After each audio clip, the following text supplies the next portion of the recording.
Huwa inashauriwa sana kufanya mazoezi kwa binadamu kila siku, japo muda mchache tu. Lakini kuna vitu kama hutozingatia, basi lazima vitakuja kuleta athari katika maisha yako ya baadaye.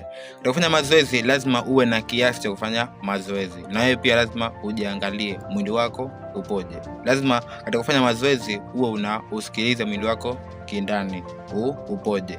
Pia wale unafanya mazoezi, kadri ya kiasi ambacho unafanya mazoezi, basi na katika masuala ya ulaji pia uzingatie ulaji kwa kutokana na kiwango ambacho unafanya mazoezi. Ukiwa unafanya mazoezi sana, ili kuna vyakula uzingatie ulaji uliokuwa unaolingana na kiasi kiwango chako cha mazoezi. Zingatia sana hilo. Pia zingatia ule jambo ni sahihi. Utakusaidia sana katika kuboresha mwili wako na katika kuboresha sehemu za viungo vyako.